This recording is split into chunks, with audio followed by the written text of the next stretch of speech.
우리가 음식을 드시면 입에서 어디로 가요? 그렇죠. 식도. 그죠? 식도를 통해서 위로 들어가잖아요. 그러면 이제 이 목도 굉장히 중요한 곳이죠. 목이. 그래서 저기 이 목에는 두 줄이 내려가요. 뭐예요? 식도와 기도. 그렇죠. 제가 아까 두 가지 중요하다고 말씀드렸잖아요. 음식이 내려가는 식도, 또 호흡하는 이제 기도. 그래서 폐하고 통하죠. 그럼 이제 이 두 가지가 인후라고 해요. 그래서 이제 인은 음식이 내려가는 식도, 후는 숨을 쉬는 이제 기도, 이렇게 될 수 있는데, 또 한 가지, 여기 이제 목이라는 곳은 우리 몸에서 또 굉장히 중요한데, 머리는 하늘이에요. 머리는 하늘에 속하고, 또 몸통은 땅이에요. 아이고, 땅. 이제 천지. 그래서 여기를 연결시켜주는 다리 역할을 하는 게 목이에요. 그래서 여기에서 땅에서 하늘로 화가 올라가다가 맺히는 곳이 목이에요. 그러니까 되게 요새들 여자분들 뭐 걱정 많이 하시는 질환이 있어요. 뭐가 있어요? 네, 맞습니다. 갑상선. 그죠? 여기에 이제 목에는 여러 가지 임파선이 많이 분포가 돼 있어요. 그래서 앞쪽에는 갑상선이 나비 모양으로 돼 있고, 이제 그 뒤에 편도선도 있고, 여기 임파선도 있고. 그래서 요새 여자분들이 그 갑상선 때문에 뭐 갑상선 암이라든지 기능이 항진됐다, 저하됐다, 결절이 생겼다. 그게 다 그런 분들이 딱 오시면은 다른 거 보기 전에 이분은 과로를 많이 하시고 예민한 편이시구나. 우선은 그렇게 보고 진맥을 하면 거의 맞아요. 그러면 그 갑상선 증상이라는 거는, 갑상선 증상은 한마디로 얘기해서 화병인 거죠. 한의학에서 볼 때는 이제 화병이라고 볼 수가 있는 거예요. 그래서 우리가 이제 화라는 거는 스트레스를 많이 받았다, 마음이 또 약한 사람이 이제 신경을 많이 썼다, 이런 게 다 화에 속하는 거거든요. 그러면 이거를 이제 예방하는 방법은 뭐겠어요? 갑상선 증상을. 그렇죠. 과로를 하지 말고 마음을 좀 편안하게 가지시고 이렇게 하시면 이제 갑상선 증상이 덜 오겠죠. 예. 그리고 또 한 가지, 우리 이제 감기 자주 걸리는 분들이 또 고생하는 곳이 있어요. 어디예요? 그렇죠. 편도. 편도가 잘 붓잖아요. 그럼 옛날에는 어떻게 했어요? 감기 잘 드는 분들 편도를 수술했죠. 수술. 예전에는 조금만 이제 감기 들어서 열 자주 나고 그러면 다 편도 수술을 했는데 요새는 이제 많이 줄었어요. 그럼 편도가 없어도 될까요? 있어야 될까요? 예, 있어야 되는 곳이에요. 왜 그럴까요? 네. 이제 그건 제가 말씀을 드리면, 편도는 우리 몸에서 면역 체계를 관장하는 곳이에요. 그래서 편도가 있어야 이런 면역 기능이 활성화가 되는 거고, 감기가 들었을 때 이제 그 예방한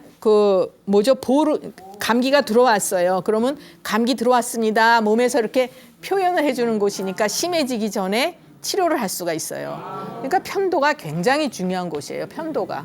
근데 이게 없으면은 병이 더 깊어졌을 때 알거나. 그렇죠. 그래서 뭐든지 우리가 가지고 태어나는 것은 필요 없는 거는 하나도 없어요. 그런데 요새 보면은 필요 없다고 이렇게 막 수술들을 많이 해요. 맹장 어때요? 맹장 있어야 돼요? 없어도 돼요?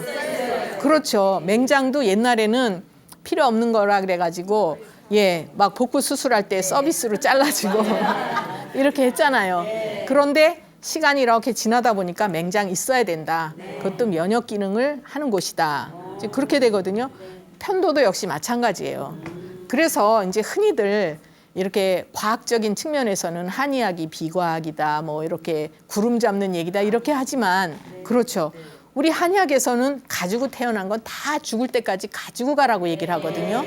이런 것들을 이미 뭐 한 몇백 년 동안 쭉 임상에 쓰고 경험을 하면서 경험이 축적돼서 얻어진 게 한의학이에요.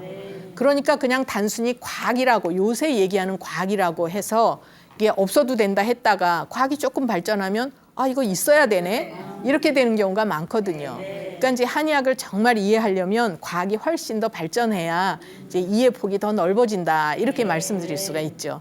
그래서 이제 여기에도 그 갑상선 말씀을 드렸고, 그다음에 이제 편도도 꼭 있어야 되는 곳이고, 그다음에 또 가끔 보면 여기 임파에 멍울이 잡히는 분들이 있어요. 그죠? 감기가 잘 들거나 여기 이제 그것도 화가 뭉친 거다 이렇게 볼 수 있어요. 그래서 동의보감에 뭐라고 돼 있냐면 여기 목은 손대지 말아야 되는 곳이라고 돼 있어요. 여기 뭐가 있다고 수술하거나 이렇게 하면 생명을 줄이는 거다. 예, 그러니까 가급적이면 여기는 이제 손을 대지 말아야 되고, 이제 치료를 하다 정 안 되면 최후 수단으로 이제 수술을 하더라도 이제 최후 수단이다 이렇게 볼 수가 있는 거죠. 예, 그리고 여기 이제 또 목에 가끔 보면요, 목에 불편한 게 또 있는데 뭐가 있을까요? 그렇죠, 가래 걸린 것 같이. 그거를 이제 한의학에서는 매끼라고 얘기를 해요. 그래서 여기 실제로 뭐가 있지는 않은데 느낌에 가래가 붙어 있는 것 같고, 그죠? 삼켜도 안 삼켜지고 뱉어지지도 않고, 또 음식 드실 때 어때요? 여기 그렇죠, 안 내려가고 걸려 있는 것 같고. 그래서 이제 그런 경우에도 그것이 실제로 뭐가 막혀 있는 것이 아니고요, 이제 매끼라고 그래요. 그거를 유식한 말로 이제 매끼라고 합니다. 이 매끼는 기예요, 기운이 뭉쳐 있다는 얘기예요. 예, 그래서 이렇게 이제 그 씨처럼 이렇게 뭐가 맺혀 있는데, 이런 경우에도 이거는 화가 뭉친 거예요. 제가 아까 여기는 화가 뭉치는 곳이라고 했잖아요. 그래서 요것도 화를 흩어주면 되는 거죠. 그러니까 실제로 무슨 목 자체에 문제가 있는 건 아니다 이렇게 볼 수 있어요. 예, 그렇죠. 목소리 또 쉬는 증상 있죠. 그래서 이제 대개 이렇게 목이 갑갑하면은 역류성 식도염이다 이렇게 얘기들을 해요. 그런데 그 역류성 식도염인 경우도 있어요. 그렇지만 이 역류성 식도염이 아니고도 이렇게 이제 목에 걸려 있는 것 같고, 잘 이쁘게 안 써지네요. 예, 역류성 식도염. 그러면 이제 요 역류성 식도염이란 얘기는 위에 열이 많아서 이제 이렇게 신물이 오르고, 그러니까 속이 쓰리고, 그래서 불편한 게 목에서 가슴까지 쓰리고 답답하고 이런 거거든요. 이제 요 매끼란 증상은 여기가 주로 답답하죠. 예. 그다음에 이제 조금 전에 어떤 분이 목 쉬는 얘기 하셨어요. 목이 언제 쉬어요? 예. 그렇죠. 감기 드셨을 때, 또 말 많이 했을 때, 노래방 가서 노래 많이 하실 때. 그렇죠. 또 월드컵 하면 어때요? 소리 막 지르면서 응원하시잖아요. 그러니까 이제 목을 많이 썼을 때 여기가 목소리가 쉬는데, 이건 그러면은 목소리만 쉬는 게 목 자체에만 문제가 있을까요? 예, 어떤 문제가 있을까요? 어렵죠. 예, 피곤해서. 근데 이제 한의학에서는 이 목소리가 여기에만 연관되어 있는 것이 아니고 폐 기능도 좋아야 되고 또 콩팥 기능도 좋아야 되고, 그러니까 목소리가 쉬었어도 이분이 감기가 들어서 목소리가 왔느냐, 폐에 한기, 찬 기운이 들어왔느냐, 또는 이제 과로를 많이 하고 목을 지나치게 썼다 그럼 콩팥 기운이 약해졌느냐, 이런 거를 가려서 치료를 해요. 그러니까 얼마나 세밀하게 진단을 하는 거예요. 그죠?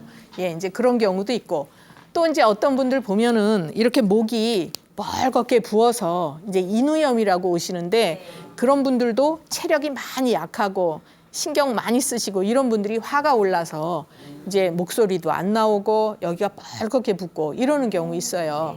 그래서 이제 그런 경우에도 목만 치료를 하는 것이 아니라 오히려 보혈을 해주고 화를 내려주고 이래서 치료하는 경우도 있어요. 그래서 이제 전에 어떤 청년도 아주 예민한 그런 사람이었어요. 그래가지고 뭐 신경 쓰기만 하면 목이 뻘겋게 붓고, 그런데 아무리 이제 양약을 먹어도 요게 이제 치료가 안 되고 나중에는 이렇게 곱이 끼고 두꺼워졌어요. 그래서 그럴 때에도 이제 화를 내려주는 그런 약을 써드렸고, 이제 일단 오늘은 입의 증상하고 그다음에 이제 가장 중요한 목에 대해서 이제 이렇게 알아봤어요. 그러면 제가 아까도 여러 번 위에 열이 많이 쌓였다라는 얘기를 했는데, 어떻게 하면 위에 열이 쌓일까요? 예, 스트레스 받아도 그렇지만 우선 지나치게 먹는 거죠. 예, 그 지나치게 먹는 거가 우리 한의학에서는 항상 기준이 나예요. 그러니까 누구보다 많이 먹는다가 아니라 내가 소화시킬 수 있는 것보다 많이 먹는 게 과식인 거예요. 그럼 누구는 밥 한 그릇 먹어도 과식 아닌 경우도 있고, 나는 요만큼 먹었는데도 과식일 수가 있고, 그건 자기 위의 크기가 밥통의 크기가 다른 거예요. 예, 그러니까 자기 밥통 크기에 맞게 식사를 하셔야 위에 열이 안 쌓이죠. 이제 1차적으로 그거. 그다음에 또 한 가지는 자극 있는 음식을 많이 드셔도 예를 들어서 너무 매운 거, 너무 뜨거운 거, 그렇죠. 짠 거, 기름진 거, 또 밀가루 음식. 이제 이런 것들도 자꾸 많이 드시면 또 남자분들은 특히 술, 예, 이런 거 많이 드시면 위가 자꾸 열이 생겨요. 그런데 이제 이 아래 밑에서 이걸 열을 잡아주지 못하면 일로 오르게 되죠. 그러니까 증상은 입이나 목에서 나타난다. 그래서 우리가 이제 이 소화기를 튼튼하게 하고 입과 목을 건강하게 하는 방법이 이제 어떤 거다 아실 수 있죠. 예, 그래서 이제 그렇게 조심들 해서 건강하시도록 하고요.